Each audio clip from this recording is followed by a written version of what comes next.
Cyber ലോകത്ത് സജീവമായിട്ടുള്ളവർക്ക് സുപരിചിതമാണ് ബീന സണ്ണി എന്ന പേര്. ഇടതുപക്ഷത്തിന്റെ സൈബർ പോരാളി. ഇടതുവിരുദ്ധ ചേരിയിലുള്ള സ്ത്രീകളെ ഉൾപ്പെടെ സൈബറിടത്ത് വേട്ടയാടിയിരുന്ന ഫേസ്ബുക്ക് പ്രൊഫൈൽ. പലരും പരാതിയുമായി രംഗത്തെത്തിയെങ്കിലും ബീന സണ്ണിയെ കണ്ടെത്താൻ കഴിഞ്ഞിരുന്നില്ല. ബീന എന്ന പേരിൽ ഒളിയാക്രമണം നടത്തിയിരുന്ന ഉണ്ണി ഗോപാലകൃഷ്ണൻ ഒടുവിൽ ആ പ്രൊഫൈലിലൂടെ തന്നെ പ്രത്യക്ഷപ്പെട്ടു. ID വെളിപ്പെടുത്തിയതിന്റെ പിറ്റേ ദിവസം ഉണ്ണിയെ തിരുവനന്തപുരത്തെ വാടക വീട്ടിൽ തൂങ്ങി മരിച്ച നിലയിൽ കണ്ടെത്തിയതിന്റെ ഞെട്ടലിലാണ് ഇടത് സൈബർ പോരാളികൾ. ഫേസ്ബുക്കിലെ ഇടത് പ്രൊഫൈൽ എന്ന നിലയിൽ സജീവമായിരുന്നു ബീന സണ്ണി എന്ന ID. ഇടതുവിരുദ്ധ ചേരിയിലുള്ള സ്ത്രീകളെ ഉൾപ്പെടെ സൈബറിടത്ത് വേട്ടയാടിയിരുന്ന ഫേസ്ബുക്ക് പ്രൊഫൈൽ. ഇയാളുടെ സൈബർ ആക്രമണത്തിന് ഇരകളായവരിൽ പ്രമുഖ വനിതകൾ വരെയുണ്ട്. ഇതിലെ ഉള്ളടക്കത്തിനെതിരെ കഴിഞ്ഞ 3 വർഷത്തിനിടെ നിരവധി പേർ പരാതി നൽകിയിരുന്നു. എന്നാൽ ബീന സണ്ണിയെ കണ്ടെത്താൻ കഴിഞ്ഞിരുന്നില്ല. ഫേസ്ബുക്കിലെ അക്കൗണ്ട് കഴിഞ്ഞ ദിവസം ഉണ്ണി ഗോപാലകൃഷ്ണൻ എന്ന പേരിലേക്ക് മാറ്റി. അതോടെയാണ് ബീന സണ്ണിയുടെ തനി സ്വരൂപം പുറം ലോകം അറിഞ്ഞത്. തിരുവനന്തപുരം ഫോർട്ട് പോലീസ് സ്റ്റേഷൻ പരിധിയിലെ വാടക വീട്ടിലാണ് ഉണ്ണിയെ തിങ്കളാഴ്ച തൂങ്ങി മരിച്ച നിലയിൽ മൃതദേഹം കണ്ടെത്തിയത്. മലപ്പുറം മേലാറ്റൂർ സ്വദേശിയായ ഉണ്ണി കുറച്ചുകാലം ദേശാഭിമാനി മാർക്കറ്റിംഗ് വിഭാഗത്തിൽ താൽക്കാലിക ജീവനക്കാരനായിരുന്നു. 4 വർഷമായി തിരുവനന്തപുരം പുത്തരിക്കണ്ടത്ത് കുടുംബശ്രീ ജ്യൂസ് കടയിൽ ജീവനക്കാരനാണ്. ആത്മഹത്യയെന്നാണ് പ്രാഥമിക നിഗമനം. ഫോർട്ട് പോലീസ് കേസെടുത്ത് അന്വേഷണം ആരംഭിച്ചിട്ടുണ്ട്. സംഭവത്തിൽ എന്തെങ്കിലും ദുരൂഹത ഉണ്ടോ എന്നും പരിശോധിക്കുന്നു. എന്നാൽ ആത്മഹത്യയുടെ കാരണം ഇതുവരെയും വ്യക്തമല്ല. നിലമ്പൂർ MLA PV അൻവർ അടക്കമുള്ള പ്രമുഖർ ഉണ്ണി ഗോപാലകൃഷ്ണന്റെ മരണത്തിൽ അനുശോചനം രേഖപ്പെടുത്തി ഫേസ്ബുക്കിൽ പോസ്റ്റ് ചെയ്തിട്ടുണ്ട്. ന്യൂസ് 18 തിരുവനന്തപുരം. പോലീസ് പട്രോൾ ഇനി പരിശോധിക്കുന്നത് തമിഴ്നാട്ടിലെ ഒരു ദുരഭിമാന കൊലയാണ്. ദളിത് യുവാവിനെ വിവാഹം ചെയ്ത 19-കാരിയെ പിതാവടക്കമുള്ള ബന്ധുക്കൾ ചേർന്ന് ചുട്ടു കൊലപ്പെടുത്തി. തഞ്ചാവൂർ സ്വദേശി നവീനിന്റെ ഭാര്യ ഐശ്വര്യയാണ് സ്വന്തം കുടുംബത്തിന്റെ ക്രൂരതയ്ക്ക് ഇരയായി കൊല്ലപ്പെട്ടത്. ഭർത്താവിന്റെ വീട്ടിൽ നിന്നും പിടിച്ചിറക്കിക്കൊണ്ടുപോയി പെൺകുട്ടിയെ കൊലപ്പെടുത്തുകയായിരുന്നു. കേസിൽ ഐശ്വര്യയുടെ പിതാവടക്കം 5 പേരെ പോലീസ് അറസ്റ്റ് ചെയ്തു.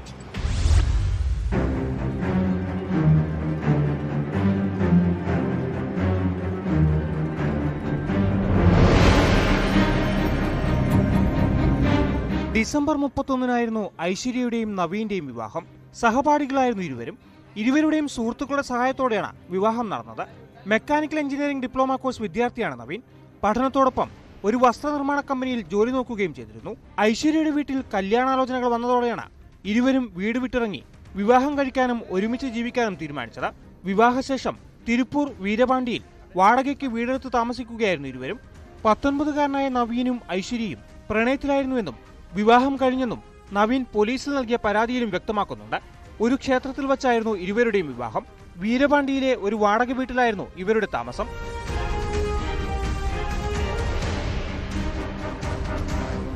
நானும் திருப்பி போனோம்னு கூப்பிட்டு போன 10 நிமிஷத்தில் அவன் காரை ஃபாலோ பண்ணி பழன ஸ்டேஷனுக்கு போயிட்டு வெளிலன்னா அவங்க உள்ளே போனதுலேருந்து வெளில வந்ததுலேருந்து பார்த்துட்டு நான் போலீஸாரை பார்த்து அவங்கள்ட்ட போய் பேசி பொண்ணு ஊருக்கு கூப்பிட்டு போயிட்டாங்க. வந்து காலைல நான் 9 மணிக்கு 9:30 எந்திரிச்சேன் சார். அப்போ திருப்பூர்லேருந்து ஃப்ரெண்டு ஃபோன் அடித்து இந்த மாதிரி அந்த பொண்ணை கொண்டுட்டாங்களாம் அப்படின்னு சொல்லி கேட்டாங்க சார். தெரிலடா அப்படின்னு சொல்லிட்டு நான் பாதி தூரத்தில் பைக் எடுத்துகிட்டு போனேன் சார் ஊருக்கு. எங்கள் அப்பா ஃப்ரெண்டெல்லாம் வந்து கூட்டிகிட்டு வந்துட்டாங்க சார். திருப்பிங்க வந்ததுக்கப்புறம் எங்கள் வீட்டில் சண்டை போட்டு விசாரிச்சதுக்கப்புறம் தான் சொன்னாங்க உண்மையாக அந்த பொண்ணை கொண்டுட்டான்னு சொல்லி சொன்னாங்க. ജനുവരി 2-ന് ഐശ്വര്യയുടെ പിതാവ് പെരുമാൾ മകളെ കാണാനില്ലെന്ന് കാണിച്ച് പല്ലടം പോലീസിൽ പരാതി നൽകി. ഇരുവരെയും പോലീസ് സ്റ്റേഷനിലേക്ക് വിളിപ്പിച്ച ശേഷം ബന്ധുക്കൾക്കൊപ്പം പോകാൻ ഐശ്വര്യയോട് പോലീസ് നിർദ്ദേശിക്കുകയായിരുന്നു. യുവാവിനൊപ്പം പോകണമെന്ന് ഐശ്വര്യ വാശി പിടിച്ചെങ്കിലും പോലീസ് നിർബന്ധിച്ച് പിതാവിനൊപ്പം പറഞ്ഞയക്കുകയായിരുന്നു. ഐശ്വര്യ പൊള്ളലേറ്റ് മരിച്ചുവെന്ന വാർത്തയാണ് പിറ്റേ ദിവസം നവീനെ തേടിയെത്തിയത്. തുടർന്ന് നൽകിയ പരാതിയുടെ അടിസ്ഥാനത്തിൽ ഐശ്വര്യയുടെ പിതാവ് പെരുമാൾ ഉൾപ്പെടെ 5 പേരെ പോലീസ് അറസ്റ്റ് ചെയ്തു. ജനുവരി 3-നാണ് ഐശ്വര്യയെ പിതാവും ബന്ധുക്കളും ചേർന്ന് കൊലപ്പെടുത്തിയത്. പോലീസ് സ്റ്റേഷനിൽ നിന്ന് ഐശ്വര്യയെ വീട്ടിലെത്തിച്ച ബന്ധുക്കൾ മാനസികമായും ശാരീരികമായും ഉപദ്രവിച്ചെന്ന് അയൽവാസികൾ പറഞ്ഞെന്ന് നവീൻ വ്യക്തമാക്കി. മകളെ തീകൊളുത്തി കൊലപ്പെടുത്തുകയായിരുന്നുവെന്ന് ഐശ്വര്യയുടെ പിതാവും ബന്ധുക്കളും സമ്മതിച്ചതായി പോലീസ് വ്യക്തമാക്കി.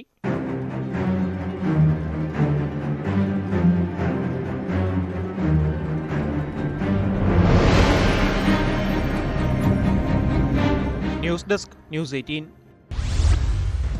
പുലർച്ചെ ഒരു സംഘം പോലീസ് വീട്ടിലെത്തി അറസ്റ്റ് ചെയ്യാൻ യൂത്ത് കോൺഗ്രസ് സംസ്ഥാന അധ്യക്ഷൻ രാഹുൽ മാങ്കൂട്ടത്തിൽ ഒരു കൊടും ഭീകരനാണോ? യൂത്ത് കോൺഗ്രസിന്റെ സെക്രട്ടേറിയറ്റ് മാർച്ച് ആക്രമണ കേസിൽ ഒരു നോട്ടീസ് നൽകി പോലീസിന് ചോദ്യം ചെയ്യാൻ വിളിപ്പിക്കാവുന്നതാണ്. വേണമെങ്കിൽ അറസ്റ്റും ചെയ്യാം. പക്ഷെ എന്തിനാണ് പോലീസിന്റെ ഭാഗത്തുനിന്നും ഈ രീതിയിൽ നാടകീയ നീക്കമുണ്ടായത്? ഇതാരുടെ തിരക്കഥയാണ്?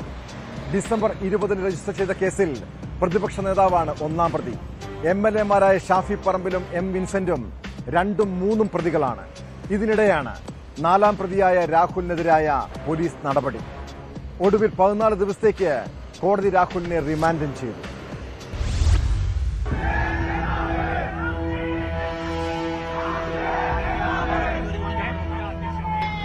അത്യന്തം നാടകീയമായ രംഗങ്ങളാണ് രാവിലെ ഉണ്ടായത്. പുലർച്ചെ 5 മണിയോടെ അടൂരിലെ വീട്ടിൽ നിന്ന് രാഹുലിനെ കന്റോൺമെന്റ് പോലീസ് അറസ്റ്റ് ചെയ്തു. കൊടും കുറ്റവാളികളെ പിടികൂടുന്ന തരത്തിലുള്ള അറസ്റ്റിനെതിരെ വ്യാപക പ്രതിഷേധമുയർന്നു. ഞങ്ങളെ ഭയപ്പെടുത്താൻ വിചാരിച്ചിട്ട് യൂത്ത് കോൺഗ്രസ് സംസ്ഥാന പ്രസിഡന്റിനെ വീട്ടിലേക്ക് ഇരച്ചു കയറി അറസ്റ്റ് ചെയ്തുകൊണ്ടുപോയ കേരളത്തിലെ യൂത്ത് കോൺഗ്രസുകാരൊക്കെ പേടിച്ച് വീടിനകത്തേക്ക് കയറുമല്ലോ, അത് പേടിച്ചിട്ടാണ്. അതാണ് ഞാൻ പറഞ്ഞത്, 1/4 നൂറ്റാണ്ട് മുമ്പ് ജീവിക്കേണ്ടിയിരുന്ന ആളുകളാണ് മുഖ്യമന്ത്രിയുടെ ഓഫീസിൽ നിന്ന് ഈ ഉപജാപക സംഘം ഈ വൃത്തികേടുകൾ മുഴുവൻ കാണിക്കുന്നത്. 10:30-യോടെ കന്റോൺമെന്റ് പോലീസ് സ്റ്റേഷനിലെത്തിച്ചു. നോട്ടീസ് നൽകാതെയാണ് അറസ്റ്റെന്ന ആരോപണവും കോൺഗ്രസ് നേതാക്കൾ ഉയർത്തി. നടപടികൾ പൂർത്തിയാക്കി വൈദ്യപരിശോധനയ്ക്കായി ഫോർട്ട് ആശുപത്രിയിലേക്ക്. അവിടെ പോലീസിനെതിരെ യൂത്ത് കോൺഗ്രസ് പ്രതിഷേധം.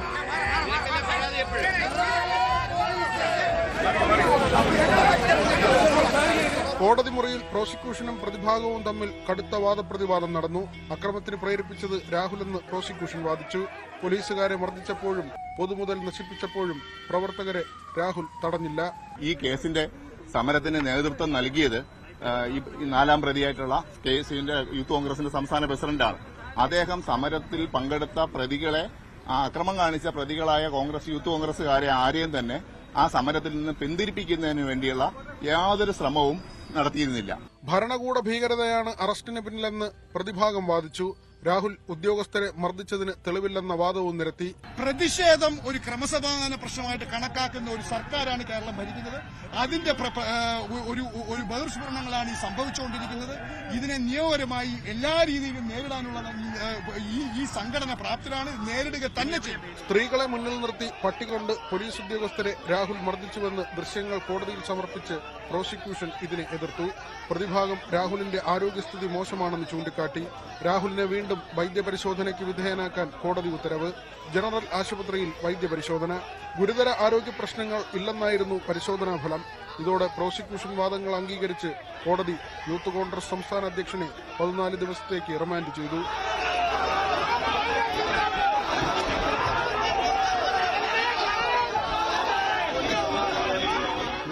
തിരുവനന്തപുരം.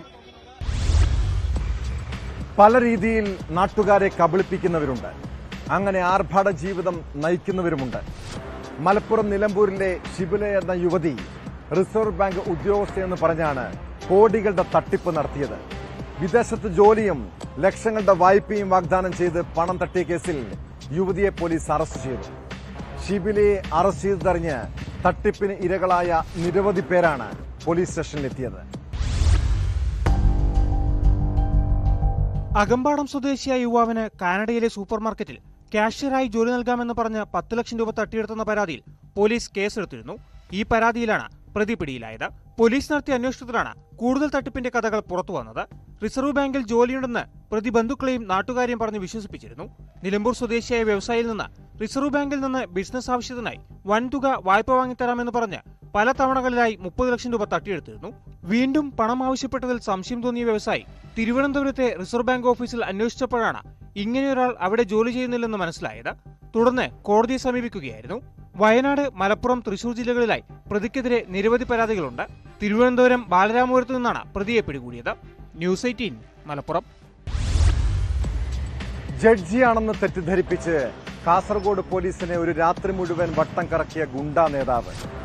തിരുവനന്തപുരത്തെ കുപ്രസിദ്ധ ഗുണ്ട ഷംനാദ് ഷൌക്കത്താണ് താൻ ജഡ്ജിയാണെന്ന് പറഞ്ഞ് പോലീസിനെ കാവൽ നിർത്തിയത്. ഹോട്ടലിലേക്കും റെയിൽവേ സ്റ്റേഷനിലേക്കും ഇയാൾ പോലീസ് അകമ്പടിയിൽ യാത്ര ചെയ്തു.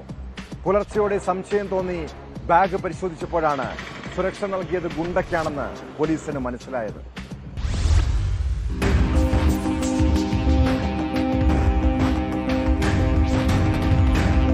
കഴിഞ്ഞ ദിവസം രാത്രിയിലായിരുന്നു പോലീസിനെ കബളിപ്പിച്ച നാടകീയ സംഭവമുണ്ടായത്.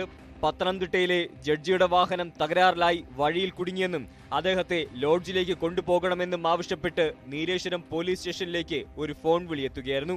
DCRB DYSP എന്നാണ് വിളിച്ചയാൾ പരിചയപ്പെടുത്തിയത്. ഇത് വിശ്വസിച്ച പോലീസ് ഉടൻ തന്നെ നീലേശ്വരം ഹൈവേയിലെത്തി. തനിക്ക് ഭീഷണിയുണ്ടെന്നും ഉടൻ ഒരു ലോഡ്ജിലെത്തിക്കണമെന്നും കാറിലുള്ളയാൾ പോലീസിനോട് പറഞ്ഞു. ഇതോടെ പോലീസ് വാഹനത്തിൽ ഇയാളെ കാഞ്ഞങ്ങാട്ടെ ഒരു ഹോട്ടലിൽ എത്തിച്ചു. ഭീഷണിയുള്ള ജഡ്ജിയാണെന്ന് പറഞ്ഞതിനാൽ പോലീസ് സുരക്ഷയും ഏർപ്പെടുത്തി.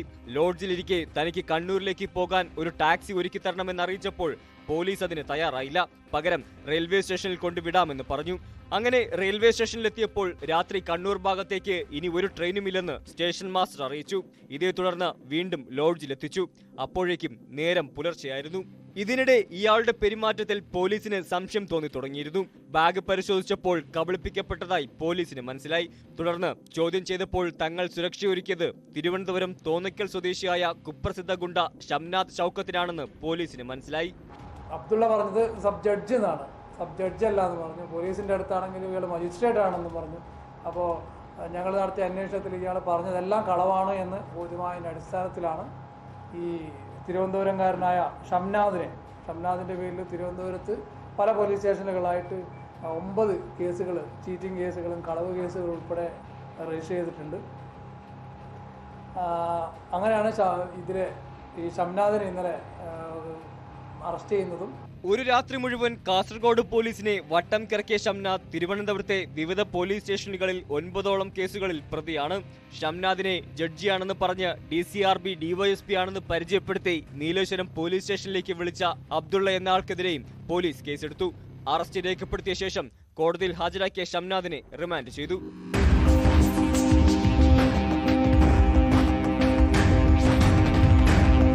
ന്യൂസ് 18 കാസർഗോഡ്.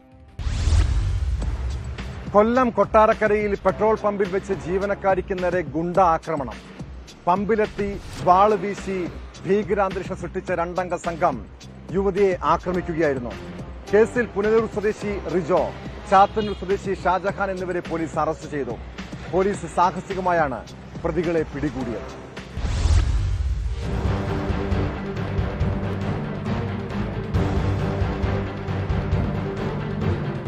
കഴിഞ്ഞ ദിവസം വൈകുന്നേരം 4 മണിയോടെയായിരുന്നു സംഭവം.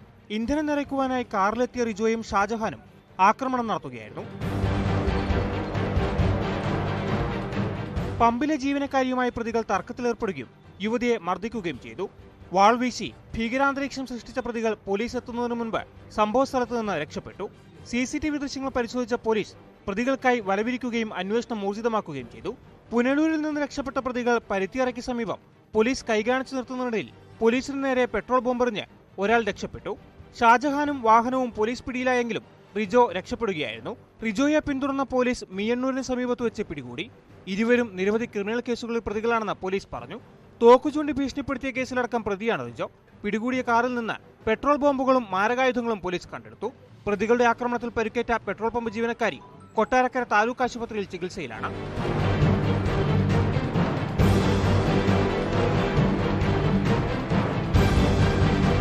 ന്യൂസ് 18 കൊട്ടാരക്കര. കരിപ്പൂർ വിമാനത്താവളം വഴി സ്വർണ്ണക്കടത്ത് വീണ്ടും സജീവമാവുകയാണ്. വിമാനത്തിലെ ശുചിമുറിയിൽ നിന്നും കസ്റ്റംസ് 2 കോടി രൂപ മൂല്യമുള്ള സ്വർണ്ണക്കട്ടികൾ കണ്ടെത്തി. എന്നാൽ ആരാണ് സ്വർണം കൊണ്ടുവന്നതെന്ന് കണ്ടെത്താൻ കഴിഞ്ഞിട്ടില്ല.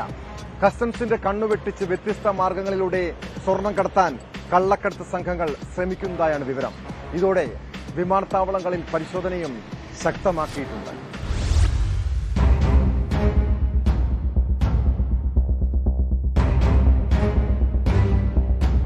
രഹസ്യവിവരത്തെ തുടർന്ന് ദുബായിൽ നിന്ന് വന്ന ഇൻഡിഗോ വിമാനത്തിൽ കസ്റ്റംസ് നടത്തിയ പരിശോധനയിലാണ് സ്വർണം പിടികൂടിയത്. വിമാനത്തിലെ ടോയ്ലറ്റിലെ ഡസ്റ്റ്ബിൻ ക്യാബിനിൽ ഒളിപ്പിച്ച 3317 ഗ്രാം ഭാരമുള്ള 2 സ്വർണ്ണ പാക്കറ്റുകളാണ് പിടികൂടിയത്. ഇതിന് വിപണിയിൽ 2 കോടി രൂപ വില വരും. 3264 ഗ്രാം ഭാരമുള്ള 28 സ്വർണ്ണക്കട്ടികളും കസ്റ്റംസ് പിടിച്ചെടുത്തു. എന്നാൽ ആരാണ് സ്വർണം കൊണ്ടുവന്നതെന്ന് കണ്ടെത്താൻ കഴിഞ്ഞിട്ടില്ല. വിമാനത്തിൽ കരിപ്പൂരിലെത്തിയ യാത്രക്കാരെ കേന്ദ്രീകരിച്ചാണ് കസ്റ്റംസിന്റെ അന്വേഷണം. കേസിൽ സ്ഥിരം കടത്തുകാരും നിരീക്ഷണത്തിലാണ്. ഈയിടെയായി കസ്റ്റംസിന്റെ കണ്ണുവെട്ടിച്ച് മറ്റു മാർഗങ്ങളിലൂടെ സ്വർണം കടത്താനാണ് കടത്ത് സംഘങ്ങൾ ശ്രമിക്കുന്നത്. ഇത്തരത്തിൽ വിമാനത്തിനുള്ളിൽ തന്നെ ഒളിപ്പിച്ച് കസ്റ്റംസിന്റെ പരിശോധന വെട്ടിച്ച് സ്വർണം കടത്തുന്ന സംഘങ്ങളെ കസ്റ്റംസ് നിരീക്ഷിച്ചു വരികയായിരുന്നു. കൂടാതെ കസ്റ്റംസ് പിടിക്കുമെന്നുറപ്പുള്ളപ്പോൾ സ്വർണം വിമാനത്തിലെ ടോയ്ലറ്റിൽ ഉപേക്ഷിച്ച് കടന്നു കളഞ്ഞ സംഭവങ്ങളും ഉണ്ടായിട്ടുണ്ട്. ഇത്തരത്തിലുള്ള കള്ളക്കടത്ത് സംഘങ്ങളെ പിടികൂടുന്നതിനായി കസ്റ്റംസ് എയർപോർട്ടിലുള്ള മറ്റ് ഏജൻസികളെയും എയർലൈൻസ് ജീവനക്കാരെയും ഉൾക്കൊള്ളിച്ചുള്ള പദ്ധതികൾക്കാണ് രൂപം നൽകിയിരിക്കുന്നത്.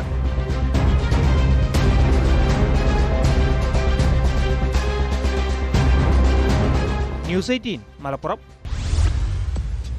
നാട്ടിലിപ്പോൾ മോഷ്ടാക്കൾ വിലസുകയാണ്. അടച്ചിട്ട വീടുകളും കടകളും കേന്ദ്രീകരിച്ചാണ് കവർച്ചകൾ നടക്കുന്നത്. കോഴിക്കോട് തൊട്ടുമുക്കത്ത് പലചരക്ക് കടയുടെ പൂട്ടുകുത്തി തുറന്നാണ് മോഷണം നടന്നത്. വെറ്റിലപ്പാറ സ്വദേശി മുജീബിന്റെ കടയിൽ നിന്ന് 30,000 രൂപ നഷ്ടപ്പെട്ടു. സംഭവത്തിൽ പോലീസ് കേസെടുത്ത് അന്വേഷണം തുടങ്ങിയിട്ടുണ്ട്.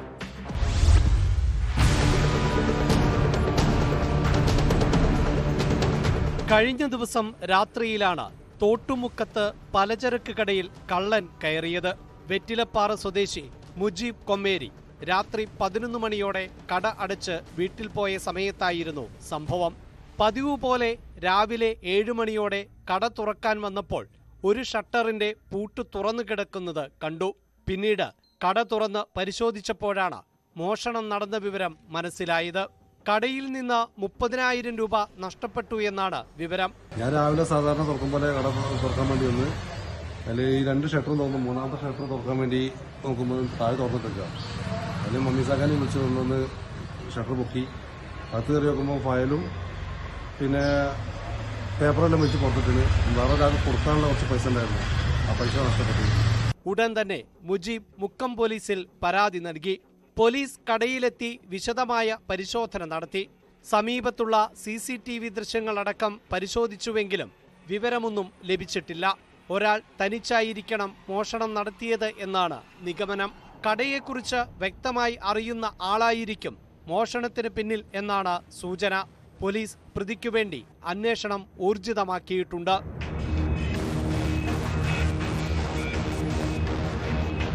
ന്യൂസ് 18 മുക്കം. കൊല്ലം പുത്തൂരിൽ നാട്ടുകാരുടെ ഉറക്കം കെടുത്തി കവർച്ചാ സംഘങ്ങൾ. ഇത്തവണ ആളൊഴിഞ്ഞ വീട്ടിലായിരുന്നു മോഷണം. വീടിനുള്ളിൽ കിടന്ന മോഷ്ടാക്കൾ സംഘം ചേർന്ന് മദ്യപിക്കുകയും ഇലക്ട്രോണിക്സ് ഉപകരണങ്ങൾ നശിപ്പിക്കുകയും ചെയ്തു. അതിനിടെ മലപ്പുറം കാളികാവ് വീടിന്റെ പോർച്ചിൽ സൂക്ഷിച്ചിരുന്ന 2 കിൻഡലോളം ഒട്ടുപാൽ മോഷ്ടിച്ചു. ഇത് വിൽപ്പന നടത്തിയ പ്രതിയെ പോലീസ് പിന്നീട് പിടികൂടി. എടക്കര സ്വദേശി ശ്രീജിത്തിനെയാണ് കാളികാവ് പോലീസ് അറസ്റ്റ് ചെയ്തത്.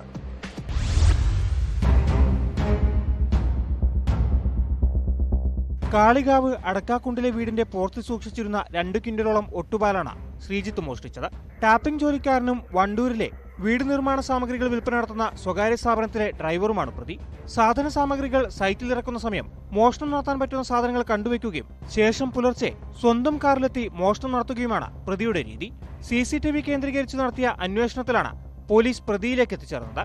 പ്രതിക്കെതിരെ എടക്കര, വഴിക്കടവ് സ്റ്റേഷനുകളിൽ മറ്റു കേസുകൾ നിലവിലുണ്ട്. കൊല്ലം പുത്തൂരിലെ കവർച്ചയിൽ നെടിയവിള സ്വദേശി വിജിത്ത്, കാരിക്കൽ സ്വദേശി ഷാജി എന്നിവരെയാണ് അറസ്റ്റ് ചെയ്തത്. പ്രായപൂർത്തിയാകാത്തവരും കേസിൽ ഉൾപ്പെട്ടിട്ടുണ്ടെന്ന് പോലീസ് വ്യക്തമാക്കി. വീട്ടിൽ കിടന്ന മോഷ്ടാക്കൾ സംഘം ചേർന്ന് മദ്യപിക്കുകയും ഇലക്ട്രോണിക്സ് ഉപകരണങ്ങൾ നശിപ്പിക്കുകയും ചെയ്തു. ഫ്രിഡ്ജ്, വാഷിംഗ് മെഷീൻ എന്നിവയുടെ കോപ്പറിളക്കി സമീപത്തെ ആക്രിക്കടയിൽ വിൽപ്പന നടത്തി.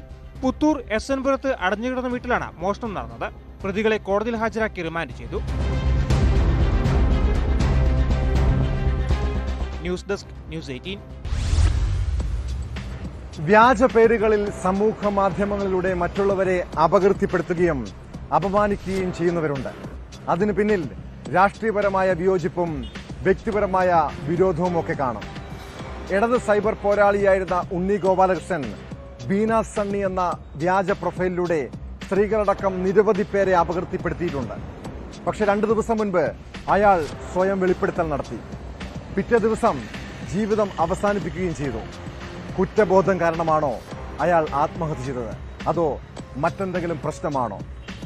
സോഷ്യൽ മീഡിയയിലൂടെ മറ്റുള്ളവരെ അധിക്ഷേപിക്കുന്നവർക്ക് ഒരു പാഠമാകണം ബീന സണ്ണി എന്ന ഉണ്ണി ഗോപാലകൃഷ്ണൻ. കാരണം അവനവൻ ചെയ്യുന്ന ദുഷ്ടപ്രവൃത്തികൾ പിന്നീട് വേട്ടയാടുമെന്ന് ഉറപ്പാണ്. ഇതോടെ ഇന്നത്തെ പോലീസ് പെട്രോൾ പൂർണ്ണമാകുന്നു. നമസ്കാരം.